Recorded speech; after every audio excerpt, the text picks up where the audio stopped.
Good morning. Hi, everybody. This is Dan, and that's Liz. Welcome Good back to morning. Careers and Coffee. Yeah. Still got coffee going, heading towards the 11 o'clock hour, but got to keep it flowing. Yeah. No, there cannot be enough caffeine in my life today. As it's getting colder outside, there's nothing better than, something warm. And usually that's coffee for me. Yeah. I've been reading books lately and listening to them, but they talk about, and then she handed him a cup of coffee and I'm like, I need coffee right now. Just hearing about it. Just hearing about it. Yeah.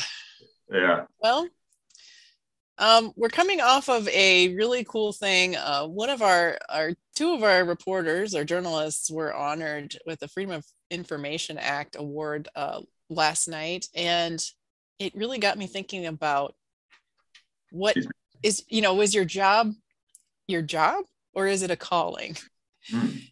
And I grew up Catholic, and they called it vocation when you went into the priesthood or something like that. It was called your vocation. It's kind of an old term now. We don't hear that word thrown around a lot, but the calling is real for some people. They feel called to a role, and they go above and beyond a job because it serves their inner need to fulfill that desire to,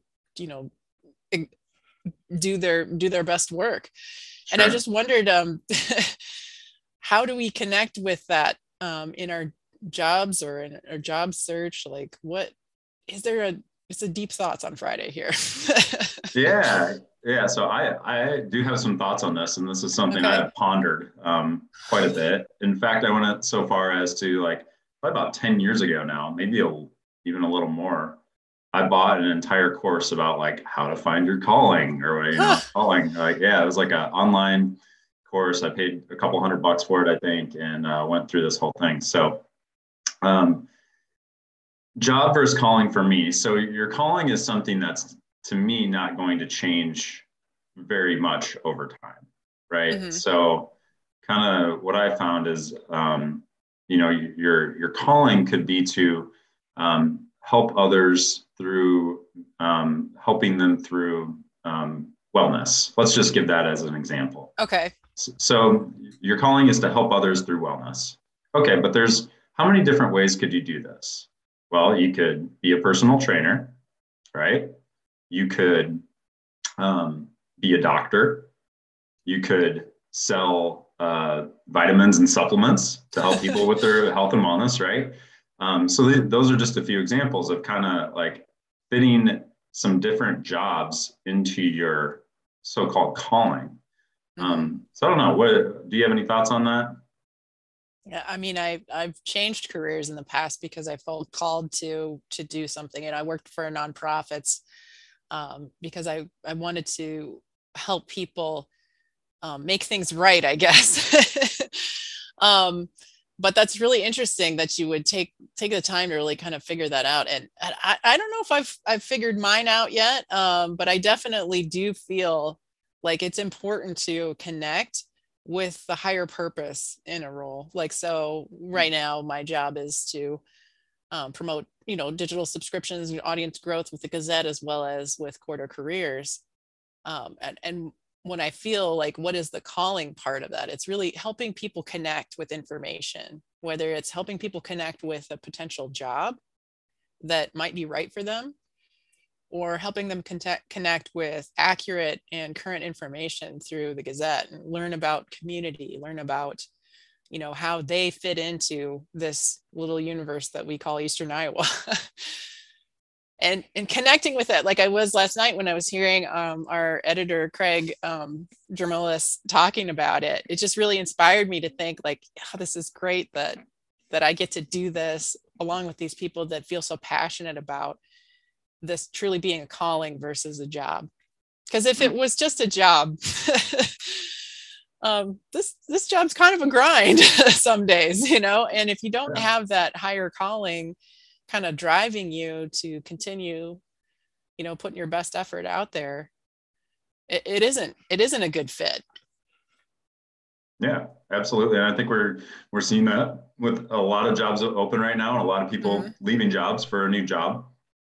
They're maybe seeing that, hey, maybe their questioning their calling, or maybe they're starting to think about it a little more, like, okay, maybe my job can be more than just something that stresses me out and something that I have to go do every day and not enjoy. Yeah.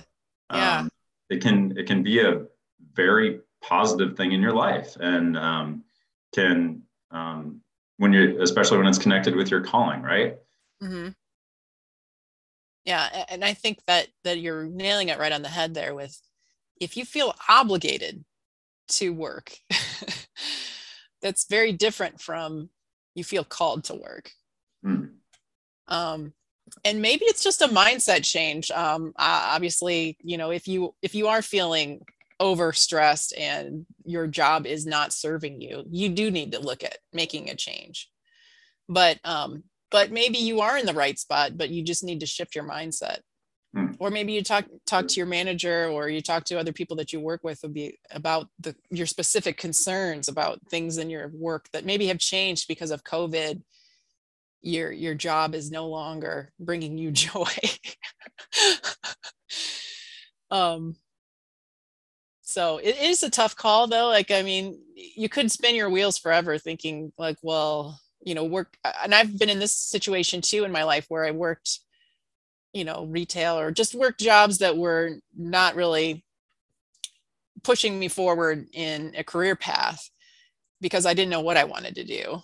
Mm-hmm. But then I spun my wheels for years just trying to figure it out. So I don't know. Sure. What do you have advice for someone who's just spinning? Yeah, that's a great question. I'm not sure I have great advice, because part of my calling, I think, is to explore. Mm, And so, I've been in this current role for going on 4 years now. I think that's hard to believe, but mhm, will be 4 years in a couple months here. But I've definitely felt this calling in my life to explore different things. So whether that's moving, trying different jobs, trying different things. So um, I think I may not be the best person to talk to about this, because I would say that while I have enjoyed exploring different things, I knew very quickly if they weren't quite the right fit for me as far as a job went, and I mhm, wasn't afraid to, you know, leave. I mean, especially if I haven't ran across like a toxic work environment, but like I've had jobs that I didn't particularly enjoy, and so when you reach that, maybe I think usually within probably 2 to 6 months. I mean, unless things are changing for the better, like usually you kind of have that sense of like, all right, this isn't quite right for me. mhm. And so you can figure that out quickly. And I'm not encouraging people to just up and like quit their jobs here after 2 to 6 months. But if it's not a right fit, then I really do think life is too short to be super unhappy or unfulfilled in your job. So you got to find something and find work that fulfills you. Mhm. Cool. Well, we'll just wrap this up today, but I think thinking about what is my calling is a good, worthy effort, for a job seeker today, especially if you're just exploring a move and you're not necessarily jobless right now, or if you are jobless. It's okay to take a day off of job search to really think about what is my ultimate goal with regards to serving my own, interests. Um, and there are some tools out there that can help you kind of understand, what's important to you, where your preferences lie, and career paths that might be a good fit for you. And we'll put those in the show notes. Also, encourage you to check out corridorcareers.com. We have hundreds of jobs in different categories. And we also have part-time jobs as well that might be a good, interim pathway. Sometimes you can explore career paths through part-time work or volunteer work to understand if it's a good fit for you without, having to go full effort into that career path. Yeah, absolutely. All right. Thanks, Liz. All right, we'll see you next time on Careers and Coffee.